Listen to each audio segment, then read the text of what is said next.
The smell of burnt metal and antiseptic filled the small clinic on Dockside 9, a trade station that floated at the edge of known space.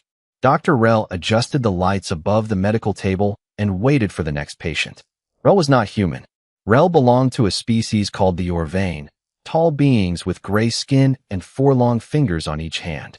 Orvane doctors were known across the sector for their patience and their habit of writing down every wound they had ever treated in a private journal. Rel had filled 11 journals and 20 years of work. The station outside the clinic buzzed with noise. Traders shouted over crates. Drones rolled past carrying spare parts. And somewhere far off a ship engine screamed as it powered up for departure. None of that noise entered the clinic. Inside, it was quiet except for the soft hum of the healing machines. The door slid open and 2 crew members half-carried a third man inside. He was human, tall and broad, with a torn sleeve and blood soaking through the fabric on his shoulder. His friends set him down on the table gently, though he did not seem to need much help. He climbed onto the table himself and leaned back with a tired sigh. "Careful with him," one of the crew members said. "That bite looked bad." Rel moved closer and examined the wound. The moment the torn cloth was pulled away, Rel went still. The wound was deep, with 4 large puncture marks spaced far apart, deeper than any claw or blade could make. This was a bite from something enormous, something with a jaw built to crush bone. Rel had seen pictures of such wounds in old survival records, injuries left by apex predators that hunted on dangerous, unclaimed worlds. Few creatures in the sector had a bite that large. Fewer patients survived one without losing the limb. "This is a predator bite," Rel said quietly, more to himself than to anyone else. "A big one. You are lucky to still have your arm." The human patient, whose name tag on his jacket read Dale, glanced down at his own shoulder as if checking a minor scrape. He did not flinch when Rel touched the edges of the wound to check the depth. "Yeah," Dale said, shrugging one shoulder and immediately wincing slightly from the movement. "That happened to me last week too. Different arm though." Rel paused, one hand still hovering over the wound, unsure whether Dale had misunderstood the question or given a strange kind of joke. Orvane humor did not usually work that way, and Rel was used to reading tone carefully with alien patients. But Dale's face showed no sign of a joke. He looked calm, almost bored, like a man describing a minor inconvenience rather than a brush with death. "You mean this has happened before?" Rel asked, trying to keep the surprise out of a voice trained for years to remain steady no matter what walked through the clinic doors. "Sure," Dale said. "Different creature though. This one bit my shoulder. Last week's bit my leg. Same idea, less teeth." The 2 crew members who had carried Dale and exchanged a look, but said nothing. It seemed this was normal for them too, or at least normal enough not to comment on. Rel began preparing the tools for treatment, cleaning the wound, and preparing a numbing patch, but something about the conversation would not leave the doctor's mind. Every species Rel had treated over the years reacted to injuries in a fairly predictable way. Fear, pain, panic, or at the very least, a story told with wide eyes and a shaking voice. "Does it hurt?" Rel asked, mostly out of professional habit. "A bit," Dale admitted. "Mostly just annoying. I've got a shift in 4 hours, and now I'll be doing it one-handed." Rel's assistant, a younger Orvane named Toma, had been quietly restocking supplies in the corner of the room. At Dale's comment, Toma stopped completely and turned around, staring at the human on the table with wide eyes. "You are planning to work today?" Toma asked. "With that wound?" "Why not?" Dale said. "It's stitched, right? I'll just take it easy on that side." Rel finished cleaning the wound and reached for a suture kit, still turning the conversation over in his mind. In over 20 years of treating patients from a dozen different species, Rel had never heard someone describe a predator bite with this much calm. It was not bravery exactly. It was something else, something closer to routine. As if getting bitten by something enormous and dangerous was simply part of a normal week for this particular species. Rel began the stitches carefully, watching Dale's face for any reaction. There was none. Dale simply stared up at the ceiling, humming a quiet tune under his breath, completely unbothered by the needle moving through his skin. By the time the last stitch was placed, Rel had made a decision. This was not going to be a simple, forgettable patient visit noted in the 11th journal and forgotten by evening. Something about Dale, and by extension, something about his entire species, deserved a much closer look. Rel had many questions, and judging by the calm expression on Dale's face, this human seemed more than willing to answer every single one of them. A cup of hot tea sat untouched on the side table as Rel finished writing notes on a small screen. The clinic had gone quiet again. The two crew members had left to update the ship's captain, and only Dale remained, sitting on the edge of the medical table, swinging his legs slightly like a bored child waiting for a bus. "So," Rel said, setting the screen down, "you said this happened last week as well. Would you mind explaining?" Dale rolled up the sleeve on his other arm without being asked twice. A long scar ran across his forearm, still pink and fresh, clearly not fully healed. It was not identical to the shoulder wound, but it followed the same pattern, deep punctures spaced apart, made by something with a powerful bite. "This one's from a swimmer," Dale said. "Big thing, lives in the water near the mining site on the third moon. Grabbed my arm while I was checking a pipe. Let go pretty quick once I smacked it on the nose, though." Toma, still standing near the supply shelf, had stopped pretending to work entirely. The young Orvain leaned forward, staring at the scar like it was a puzzle that refused to make sense.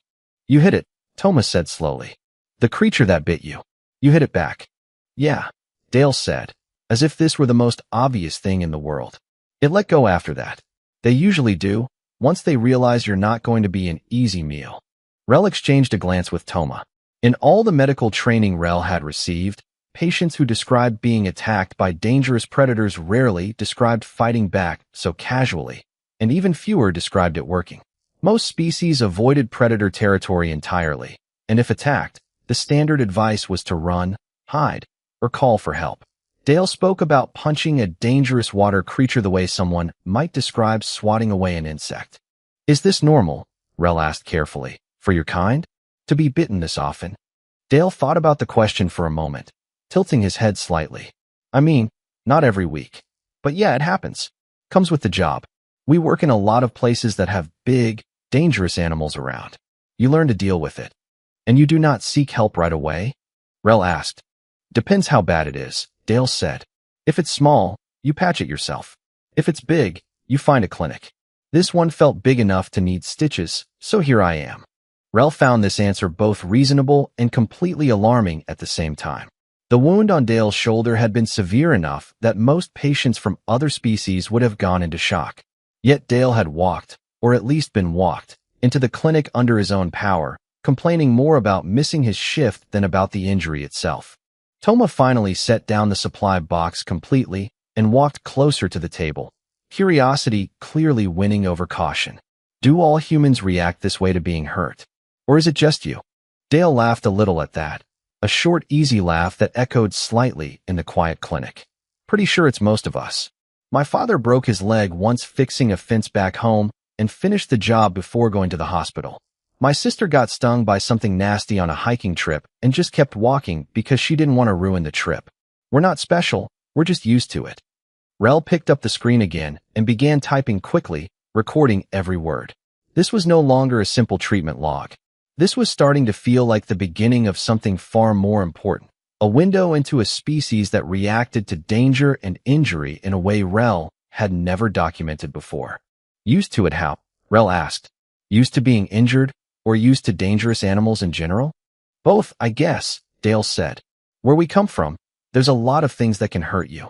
Big cats, sharp-toothed fish, angry insects, storms that flatten houses. You grow up learning that stuff happens, and you just keep moving. Getting hurt doesn't mean the day stops." Rel sat back slightly, processing this. The Orvain homeworld was calm by comparison, with few large predators and a long history of careful, controlled expansion into the wild. An Orvain child who saw a dangerous animal was taught to retreat immediately and report it to an adult. The idea of an entire species growing up around constant danger and treating it as background noise rather than an emergency was almost impossible to imagine. "I would like to ask more questions," Rel said, "if you do not mind staying a little longer." Dale checked the time on a device strapped to his uninjured wrist and shrugged again, careful this time to move only the arm without stitches. "Sure, I've got a bit of time before my shift. Ask away, document. Not much else to do until this arm stops throbbing." Rel nodded.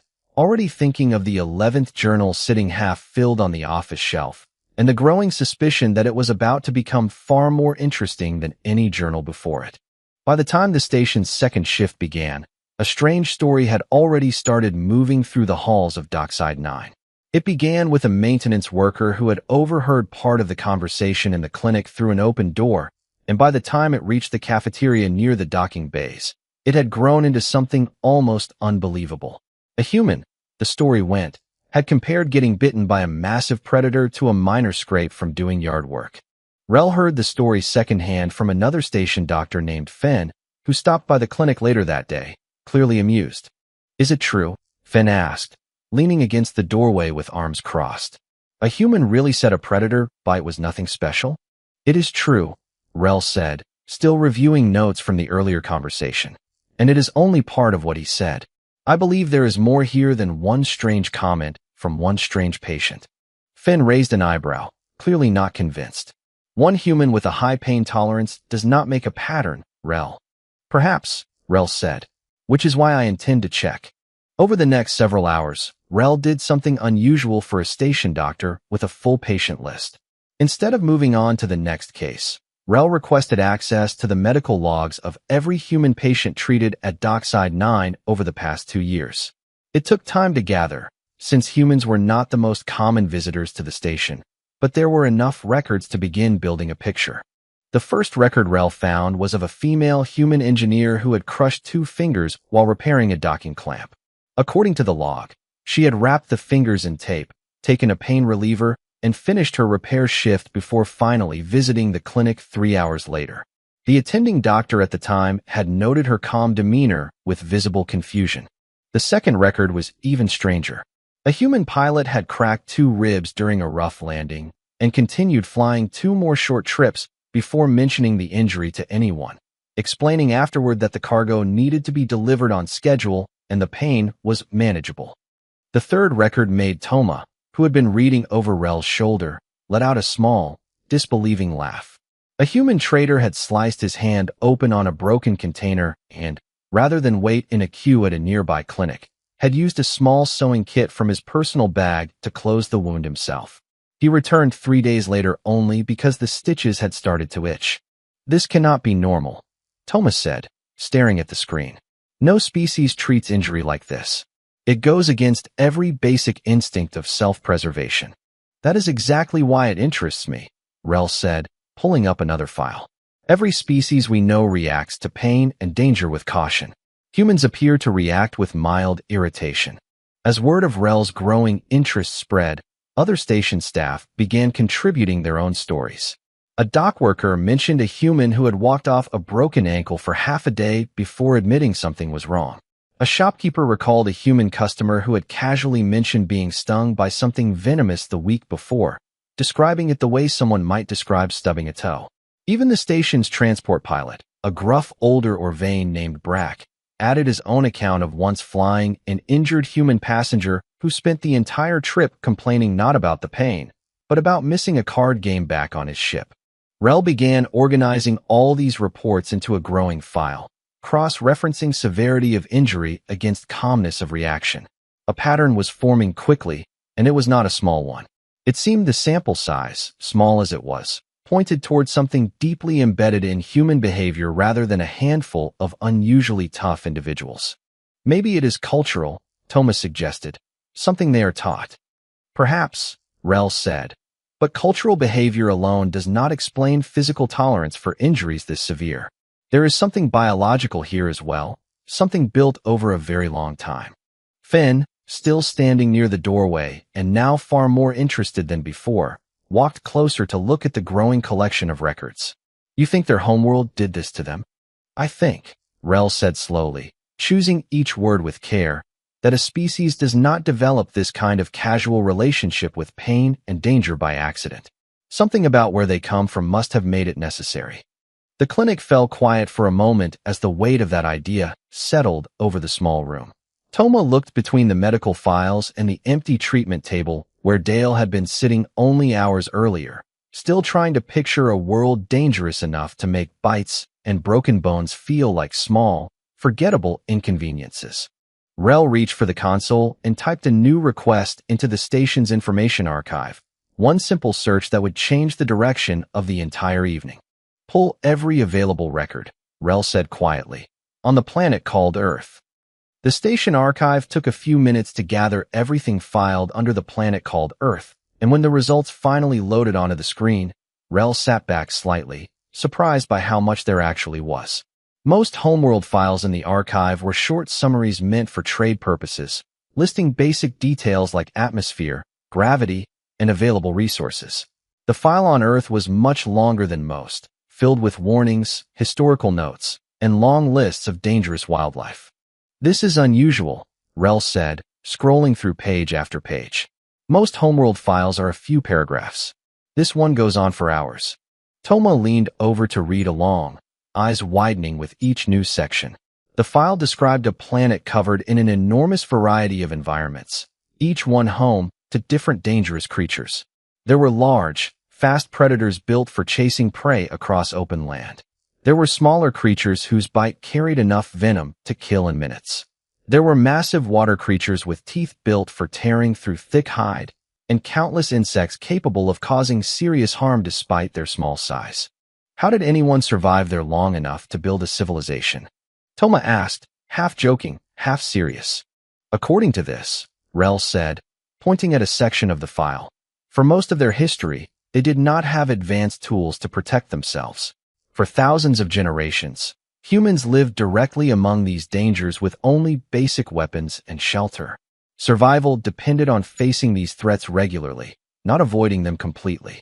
Fen, still standing nearby, folded his arms and shook his head slowly. That explains a great deal. A species raised in an environment like that would either die out completely or adapt in ways other species never needed to.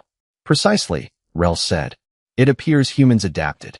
The file went on to describe how human history was shaped by constant exposure to danger, long before any of their advanced technology existed.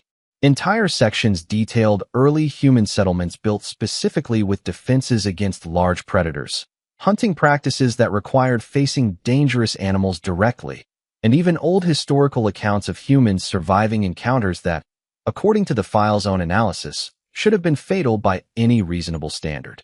Rel found a section describing how pain itself may have played a different role for humans throughout their history. Where other species tended to treat pain purely as a warning to stop and retreat, the file suggested that humans had evolved a stronger ability to push through pain when necessary, especially in situations where stopping meant a greater risk of death. In short, feeling pain did not always mean humans reacted with panic. Often, it simply meant they kept moving with slightly more care. While Rel continued reading, a soft knock came at the clinic door.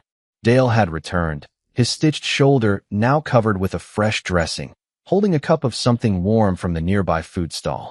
He had come back not for treatment, but simply to check if the doctor needed anything before his shift started. "You are still here," Rel said, looking up from the screen. "Figured I'd say thanks properly," Dale said, taking a seat near the door. "Also wanted to grab a coffee before my shift. This place makes it stronger than the ship's machine." Toma, still buzzing with everything they had just read, could not resist asking a question.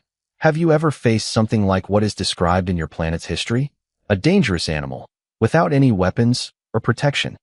Dale thought about it for a moment, sipping his drink. "When I was a kid, my family used to camp near some old forest land. One night, a big animal wandered close to our tent, big enough that it could have really hurt someone. My uncle just grabbed a stick, banged some pots together, and yelled until it left. We finished the trip the next morning like nothing happened." Rel listened closely, comparing the story to the tone found throughout the archive file. Calm, practical, and almost entirely without fear. It matched perfectly. "Does that not frighten you?" Rel asked. "Facing something so dangerous with so little protection?" Dale shrugged, careful again to move only his good shoulder. "I mean, it's scary in the moment, sure. But you deal with it and move on. Worrying about it afterward doesn't really help much." Finn let out a low whistle, clearly impressed despite himself. An entire species raised to face constant danger and simply move on afterward. No wonder injuries do not slow them down. Rel closed the file for a moment and looked directly at Dale with a mixture of professional curiosity and quiet respect. This was no longer simply a strange patient with an unusual reaction to pain. This was a living example of an entire history written into behavior, shaped by a homeworld far more dangerous than most species could imagine facing. I believe, Rel said slowly, that your species deserves a closer study than a single evening allows. Dale laughed softly, finishing his drink. Careful, document keep studying us, and you'll end up writing a whole book. Rel glanced at the growing files already saved on the console, then at the nearly full 11th journal sitting on the shelf nearby. That, Rel said, may already be happening. 3 days after Dale walked out of the clinic with a fresh set of stitches and half a cup of strong coffee, the story of his visit had spread far beyond Dockside 9's medical wing. It moved through cargo bays, refueling stations, and crew lounges, growing a little stranger with every retelling. By the time it reached the far end of the station, some versions claimed the human had bitten the predator back. A young dock worker named Pharaoh, still fairly new to station life, found himself standing near a group of human crew members during a supply delay, curiosity finally winning out over caution.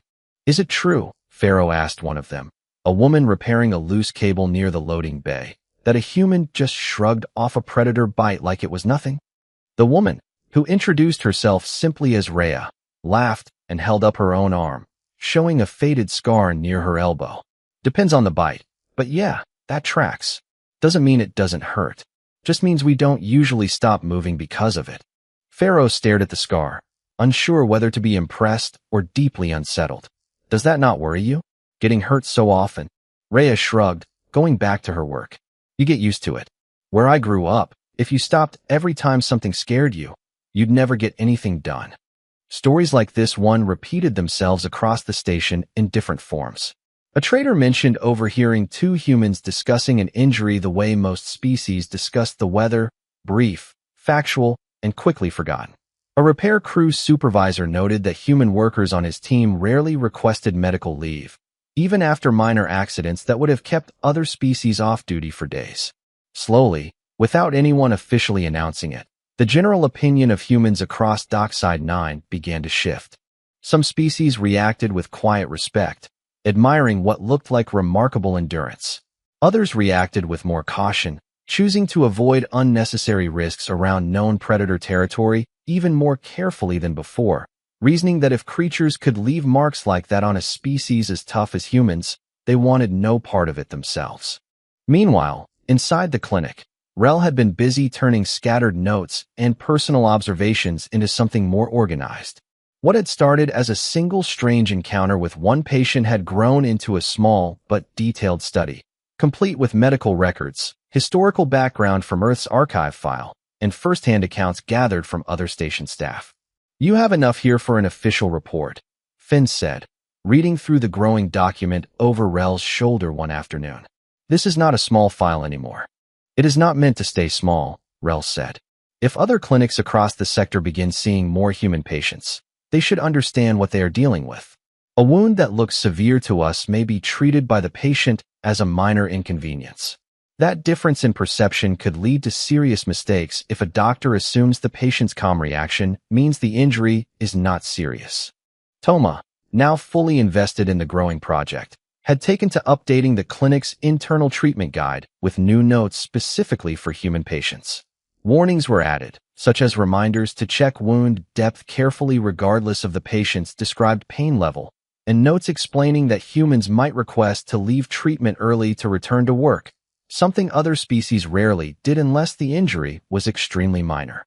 "This should probably be shared with the transport pilots too," Thomas suggested, "in case something happens during a supply run far from the station." Rel agreed, and within a few more days, a simplified version of the growing report had made its way to several other departments across Dockside 9. It was not a large announcement or an official station broadcast, simply a quiet but steady spread of updated protocols and a slightly amused, slightly cautious respect for the species that had inspired it all. Dale, still unaware of exactly how much attention his casual visit had caused, returned to the clinic once more near the end of the week, this time for a simple follow-up check on his healing shoulder. He looked mildly surprised to see a new sign posted near the clinic entrance listing basic guidelines for treating human patients. "Did I do that?" Dale asked, reading the sign with a raised eyebrow. You may have contributed, Rel said simply, checking the healing stitches with practiced hands. The wound looks good. You are healing faster than expected. Comes with practice, Dale said, only half joking. Rel finished the check and made a final note in the file, closing another small chapter in what had quickly become one of the most detailed studies the clinic had ever produced. Word of the report had begun reaching beyond the station itself, carried along by traders and pilots who passed through regularly, each one adding their own small piece to a growing sector-wide curiosity about the species that treated danger like a minor inconvenience and injuries like passing weather. For Rel, the 11th journal was no longer simply a record of treatments and cases. It had become something closer to the beginning of a much larger understanding, one that would likely follow humans wherever they continued to travel among the stars. 6 months passed, and the small clinic on Dockside 9 looked much the same as it always had, quiet, clean, and smelling faintly of antiseptic. What had changed was harder to see at first glance, tucked away in updated files, new training notes, and a reputation that had quietly spread far beyond the station's docking bays. Dr. Rel now received occasional messages from clinics on other stations, some several jumps away, asking for advice on treating human patients. A young doctor from a distant outpost had written in confusion after a human patient walked in with a broken hand, calmly asking if the clinic had anything strong enough for a headache while barely mentioning the hand at all. Rel had simply forwarded the updated guide, the one that had grown steadily since that very first night with Dale, now containing dozens of pages of observations, warnings, and practical treatment advice specifically written with human behavior in mind. Toma had grown more confident over the months, handling human patients with an ease that would have seemed impossible half a year earlier. Where before Toma had stared in disbelief at a crushed finger treated with tape, now such cases barely raised an eyebrow. It had simply become part of normal clinic life. Another one, Toma said one afternoon, checking a new arrival on the schedule. Human, minor burns from an engine repair. Patient reports it as, quote, not a big deal. Rel smiled slightly, a small, tired, familiar expression. Check it anyway. Always check it anyway. Of course, Toma said, already reaching for the supplies. The clinic had settled into a rhythm shaped almost entirely around one core lesson learned from that very first night. Never trust a human's own description of how serious an injury might be. Always assume there was more damage than they let on. And always be ready for a patient who would rather talk about missing a shift than about the pain itself. It was during one such ordinary afternoon that the door slid open, and a familiar face walked in, looking only mildly inconvenienced. Dale stepped inside, one hand wrapped loosely in a cloth, greeting Rel like an old friend rather than a doctor. Doc, Dale said, taking a seat without waiting to be asked. Small thing this time, promise. Rel examined the wrapped hand carefully, unwinding the cloth to reveal a fairly deep cut across the palm, clearly from some kind of sharp tool. Small, Rel repeated, raising an eyebrow. You said the same thing about the shoulder. This one's different, Dale said. That one had teeth involved. This one's just me being careless with a cutting tool. Toma, overhearing from across the room, let out a quiet laugh, unable to hold it back any longer. Should I prepare a chapter specifically for you at this point? You have provided enough material for one already. Dale grinned, clearly enjoying the joke rather than being embarrassed by it. Didn't realize I was famous. You may be more well known than you realize, Rel said, cleaning the wound with practiced hands. Doctors 2 jumps away now ask about human patients using notes gathered largely from your visits. Dale raised both eyebrows, genuinely surprised for the first time since arriving. Seriously? From me complaining about missing a shift? From far more than that, Rel said. From an entire pattern that started the night, you compared an apex predator bite to something that happened last week. It opened questions that led to a great deal of understanding about your species. Dale considered this for a moment, looking almost proud despite himself. Guess getting bitten by half the wildlife back home finally paid off for something. Rel finished stitching the small wound and sat back, looking at Dale with the same mixture of professional care and quiet curiosity that had never fully faded since that very first night. Humans remained, even after months of study, One of the more fascinating cases Rel had encountered, a species shaped by a homeworld dangerous enough to make survival itself a daily lesson, carried quietly into every corner of the galaxy they now explored. Try to avoid finding a seventh injury this month, Rel said, packing away the supplies. No promises, Dale said, standing up and testing his freshly bandaged hand. But I'll aim for boring. As Dale left the clinic, already checking the time for his next shift, Rel turned to the console and opened the growing file one final time. A new line was added beneath the long list of notes and observations already gathered over the months. Pain tolerance, reclassified as anomalous. Cause, entire species. Recommendation, treat every wound as more serious than described, patch quickly, and never assume calm behavior means minor injury. When in doubt, simply ask what happened last week. The answer is rarely boring. Rel closed the file with a quiet, satisfied nod, already certain this would not be the last entry added before the day was through.